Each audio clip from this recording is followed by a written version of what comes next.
Alô, pessoal. Bom dia, boa tarde, boa noite. Depende do momento em que você esteja assistindo esse curso, essa aula. Essa é a primeira aula de um curso que foi pensado com muito carinho, com muito cuidado, que é um curso em que a gente vai examinar em 60 horas, portanto é um curso longo, todas as principais mudanças do novo Código de Processo Civil. Todas. Vamos ver do início ao fim tudo o que de relevante o Código Novo trouxe de novidade, de modo que vocês possam ter uma visão completa do novo sistema processual civil brasileiro, que é um sistema muito diferente do sistema atual. Não fiquem pensando que nós estamos diante de uma lei que reformou o Código de 73. A expressão, o entendimento não é esse, e se vocês começarem a pensar dessa maneira, terão muita dificuldade de compreender o novo Código. O novo Código monta um novo sistema. Normas novas, sistema novo. Não adianta olhar para as normas novas com base no repertório que nós tínhamos no Código 73.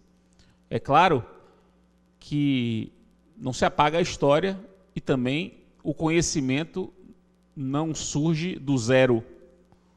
O acúmulo do que se compreende sobre o Código de 73, ele é levado à compreensão do Código de 2015. Mas é levado como informação histórica e como acúmulo de conhecimento. Não queiram cair no vício de querer achar que todo problema é prego só porque você tem martelo só. O problema de quem só tem martelo é achar que todo problema é prego. Há problemas de variada natureza que vão exigir de vocês, esses problemas vão exigir de vocês, variado repertório. Então, esse curso tem essa predisposição. Vocês verão comigo, o curso é integralmente comigo, durante 60 horas, todas as mudanças relevantes do novo Código de Processo, do início ao fim, mas também veremos apenas as mudanças. Então não é um curso em que eu vá falar de coisas que não mudaram. Eu não vou explicar para vocês o que é petição inicial. Eu não vou explicar para vocês o que é jurisdição. Eu vou explicar o que muda nas coisas. Então, esse é o primeiro ponto. O segundo ponto que me parece importante é o seguinte: a gente vai ver as mudanças num tempo em que ainda não há doutrina suficiente. Vocês sabem que não existe ainda doutrina forte, né, ou estabelecida sobre o novo Código.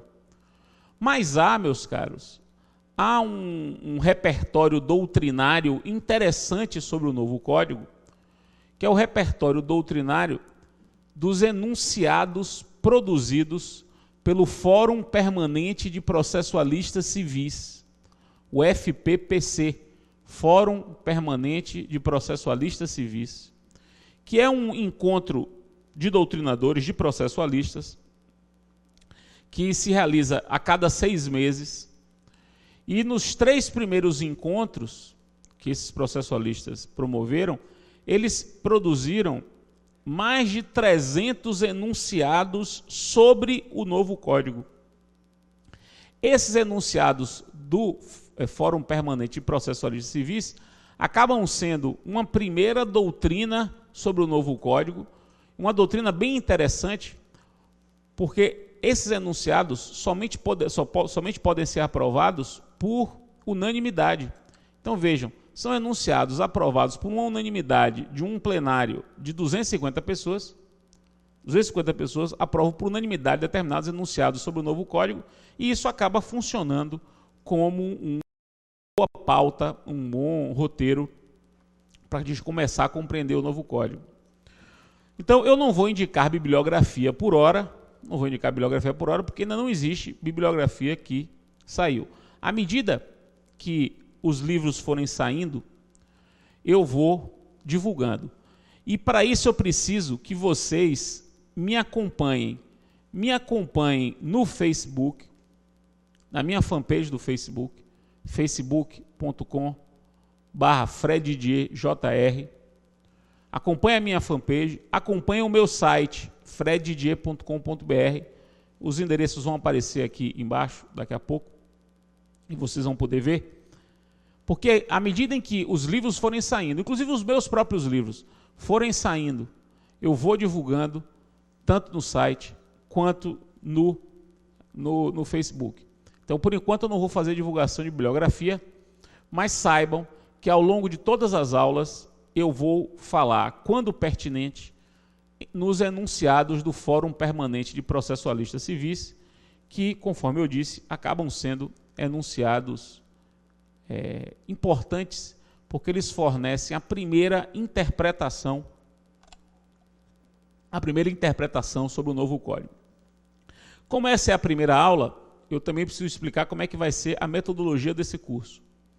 O curso será dividido, conforme eu disse, o curso terá 60 horas aula. As 60 horas aula serão divididas em blocos de 30 minutos. Então haverá 120 blocos de 30 minutos, cada bloco tratando de um assunto ou de mais de um assunto, mas a ideia é que os blocos eles se fechem, né? Eles sejam completos. Quer dizer, você trata daquele assunto e encerra o assunto naquele bloco, continua no bloco seguinte a partir de um outro assunto e não do mesmo anterior. Essa é a ideia.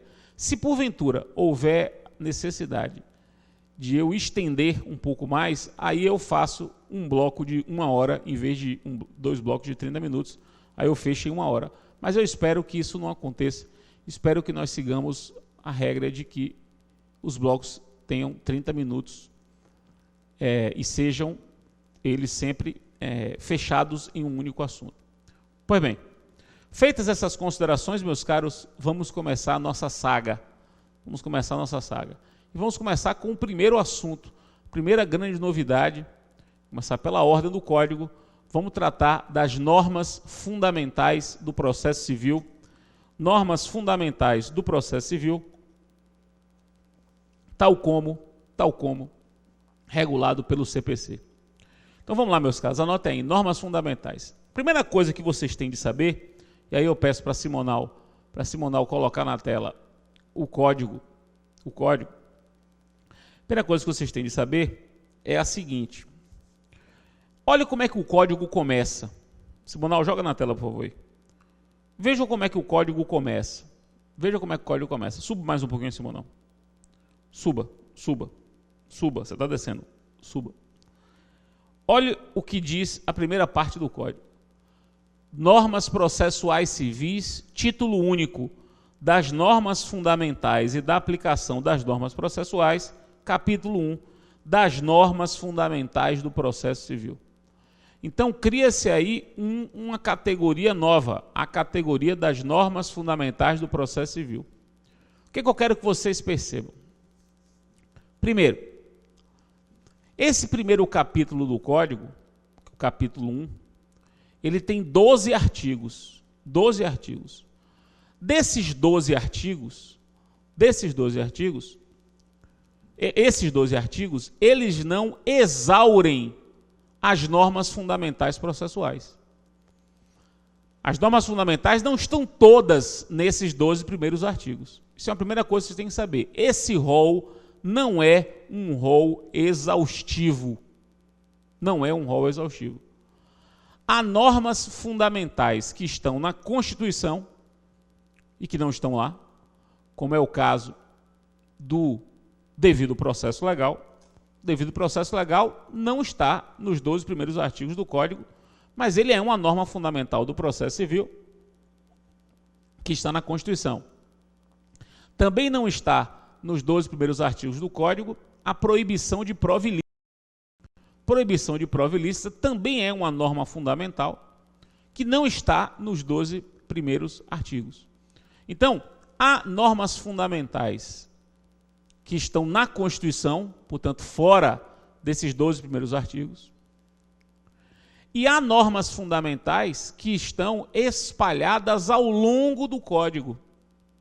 Há normas fundamentais que estão espalhadas ao longo do Código e que não estão no artigo 12. A gente vai ver, inclusive, nessa primeira parte do curso, exemplos de normas fundamentais que estão espalhadas ao longo do Código e não estão no artigo 12. Não se preocupe que mais para frente a gente vai ver. O que é fundamental aprender nesse momento é que esse primeiro capítulo do Código, ele não é exaustivo. Ele não é exaustivo. A segunda observação que é importante é vocês perceberem que o rótulo normas fundamentais não é um rótulo que está aí por acaso. Normas fundamentais tem esse rótulo porque os 12 primeiros artigos, eles consagram regras e princípios. Regras e princípios. As normas fundamentais processuais podem ser princípios ou regras. Eu digo isso porque vocês têm uma tendência de achar que toda norma fundamental é um princípio. Não é correto. Há normas fundamentais que são regras. Por exemplo, uma regra que diz que as decisões hão de ser motivadas, é uma regra. Não é um princípio. Quer dizer, é uma norma fundamental. A decisão tem que ser motivada, é uma norma fundamental. Mas isso não é um princípio, isso é uma regra. Então, meus caros, há normas fundamentais princípio, há normas fundamentais regra. Por isso que o título do capítulo é Normas Fundamentais do Processo Civil e não Princípios Fundamentais do Processo Civil. Porque nem tudo que está aí é princípio, mas tudo que está aí é norma fundamental. Pois bem, feita essa consideração, Simonal, vamos começar a examinar os artigos que trazem novidades, porque nem todos os 12 artigos, eles trazem novidades. Eu só vou pegar desses 12 primeiros artigos aquilo que é novidade, aquilo que é algo novo e que precisa de atenção. Então vamos começar com o artigo 1º do Código. Artigo 1º é um artigo novo e que merece registro. Vamos lá, Simonal, artigo 1º do CPC. Artigo 1º do CPC. Vejam o que é que diz. O processo civil será ordenado, disciplinado e interpretado conforme os valores e as normas fundamentais estabelecidos na Constituição da República Federativa do Brasil, observando-se as disposições deste Código. Ora, o que esse artigo 1º faz? E faz de uma maneira muito simbólica. Coloca-se logo no artigo 1º a ideia de que não é possível hoje compreender o processo civil sem antes examinar a Constituição.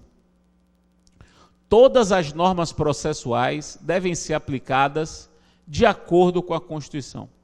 As disposições do Código devem ser interpretadas de acordo com a Constituição. Percebam que o artigo 1º, ele é o artigo 1º não por acaso. Não por acaso. Ele é o artigo 1º não por acaso. Ele é o artigo 1º para deixar claro que um código produzido atualmente não pode se desvencilhar e não pode ser interpretado de modo incompatível com a Constituição. O problema desse artigo 1º, veja, ele do ponto de vista simbólico, ele é muito bom. Do ponto de vista normativo, ele diz uma obviedade. O que ele diz aí é uma obviedade. Qual é a obviedade? As normas processuais e infraconstitucionais devem estar em conformidade com a Constituição.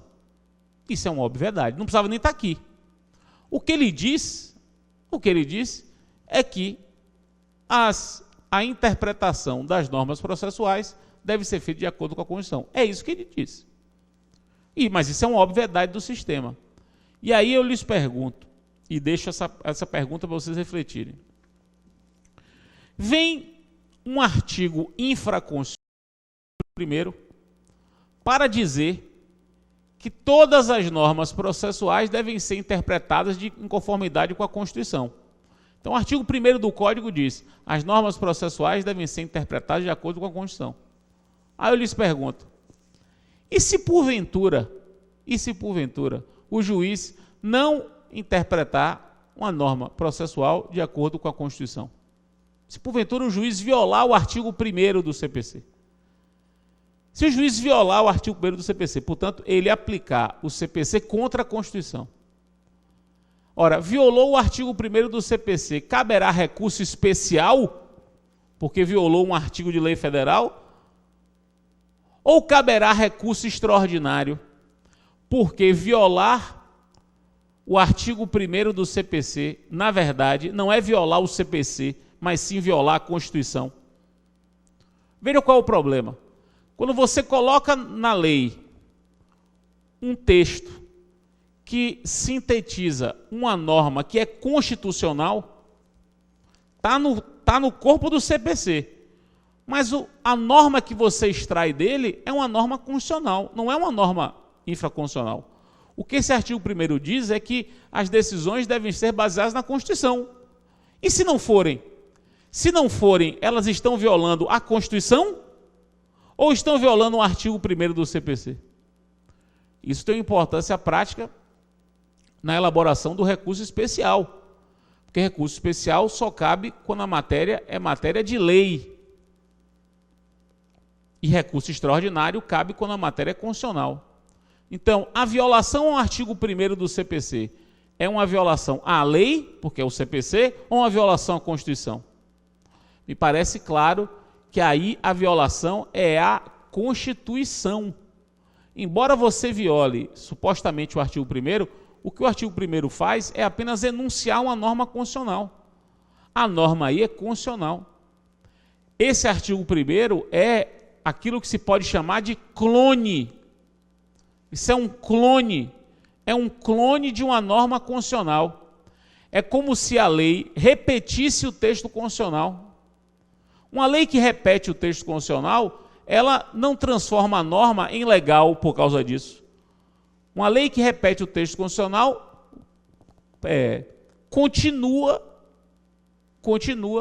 reverberando uma norma que é constitucional, nada obstante a sua previsão em texto infraconstitucional. Então, o que é que eu quero dizer com isso?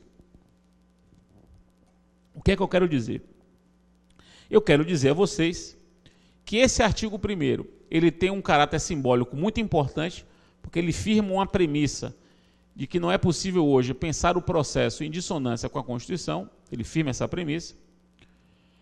Mas, uma vez violada a norma que decorre do artigo 1º, que é a norma que diz que as decisões têm que se basear na Constituição, essa violação não é impugnável por recurso especial. Essa violação é impugnável por recurso extraordinário. Para vocês perceberem a importância disso, vamos dar uma olhada no artigo 3º. Vamos dar uma olhada no artigo 3º. O artigo 3º diz assim, não se excluirá da apreciação jurisdicional ameaça ou lesão a direito. Ora, esse artigo 3º não é nenhuma novidade. O artigo 3º é a previsão, é a repetição do que a Constituição diz. Simplesmente repete-se o que a Constituição diz. Não tem novidade, tanto que eu não vou nem falar sobre ele aqui. Eu não vou nem falar sobre esse caput do artigo 3º. Ele é a repetição de um texto constitucional. E aí eu lhe pergunto, se porventura alguém violar o princípio da inafastabilidade, que é o caso aqui, Se alguém violar o princípio da inafastabilidade, ele está violando a Constituição ou o CPC que o prevê? Claramente que é a Constituição, porque esse dispositivo do CPC é uma simples reprodução do texto constitucional. Quando isso acontece, surge o que se chama de clone legal. A lei é um clone da Constituição. E quando a lei é um clone da Constituição, o recurso que cabe por violação a ela é o recurso extraordinário e não o recurso especial, porque a norma aí ela é constitucional. Então, eis a primeira análise nossa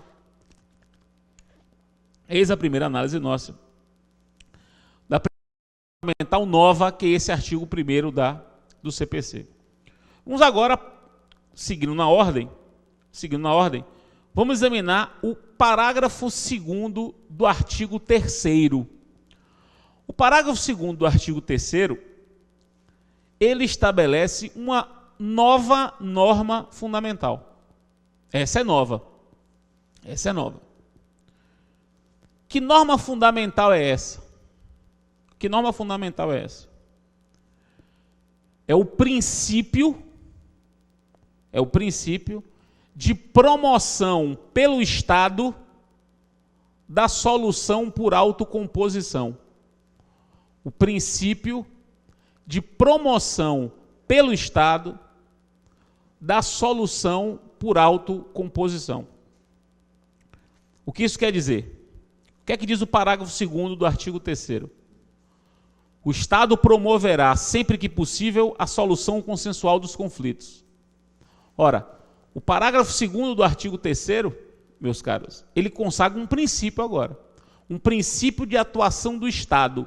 O Estado deve atuar para promover que as pessoas resolvam os seus conflitos por autocomposição. Resolvam os seus conflitos consensualmente. O parágrafo 2º do artigo 3º do novo Código, ele consagra, portanto, uma verdadeira política pública. Uma política pública de solução consensual dos litígios, que passa a ser uma meta do Estado. O Estado tem que praticar atos e adotar posturas que estimulem que as partes façam isso, cheguem a uma solução por autocomposição. Esse parágrafo 2º, meus caros, do artigo 3º, que é uma nova norma fundamental processual, reparem bem, ele consagra a resolução 125 de 2010 do CNJ. Ele consagra a resolução 125 de 2010 do CNJ, que regulamentava isso. Essa resolução 125 do CNJ já disciplinava isso. Só que ela era uma resolução do CNJ. Agora essa resolução do CNJ tem o respaldo de um dispositivo de lei que expressamente coloca que cabe ao Estado promover a solução consensual dos conflitos. Segundo, o parágrafo 3º, que vem logo abaixo, né, ele vai na mesma linha. Porque olha o que o parágrafo 3º diz. A conciliação, a mediação e outros métodos de solução consensual de conflitos deverão ser estimulados por juízes, advogados, defensores públicos e membros do Ministério Público, inclusive no curso do processo judicial. Portanto, o estímulo à solução por autocomposição é um estímulo que deve ser promovido não só pelo Estado, mas pelos advogados, pelos juízes, defensores públicos e membros do Ministério Público. Ou seja, é uma política pública nacional. Isso é muito importante, meus caros, porque todo o código, pode anotar isso aí, todo o código é estruturado, o código inteiro é estruturado nesse sentido, no sentido de estimular a autocomposição. Pela primeira vez, nós temos um código, uma lei, na verdade, pela primeira vez nós temos uma lei que disciplina com exaustão a mediação e a conciliação.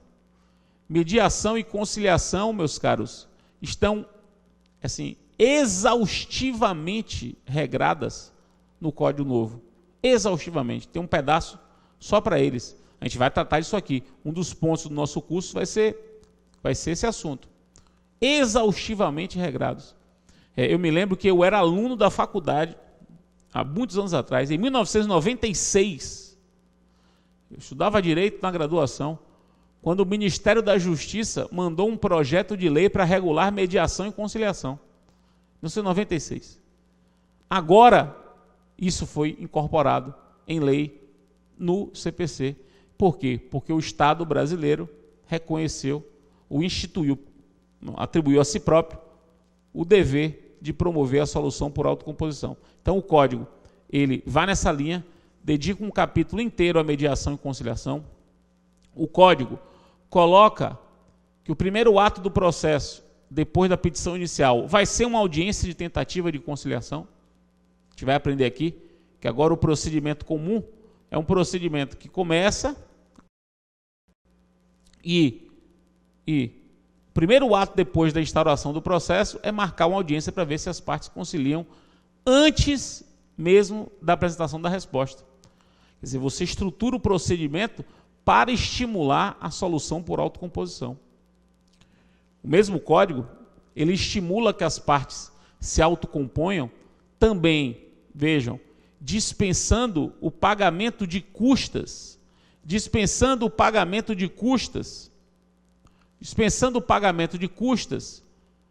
se houver transação. Se as partes se resolverem por transação, não pagam as custas suplementares. Vejam que é um estímulo. Esse mesmo código que estimula diz que se as partes fazem um acordo, elas podem incluir neste acordo não só outras lides, mas também outras pessoas. Se tem outras pessoas envolvidas naquele caso e outras lides que giram em torno daquilo, tudo isso pode ser colocado num acordo se for para terminar o processo por acordo. Então esse é um princípio novo, é uma norma fundamental nova, a norma de promoção pelo Estado da autocomposição. Então nós já vimos aqui nesse primeiro bloco de 30 minutos o artigo 1º, que é uma norma fundamental de natureza constitucional, embora prevista no CPC, e o artigo 3º, parágrafo 2º e 3º, artigo 3º, parágrafo 2º e 3º, que cuidam da nova norma fundamental, que é o princípio da promoção pelo Estado da solução consensual dos conflitos. Vamos parar um pouquinho, daqui a pouco a gente volta.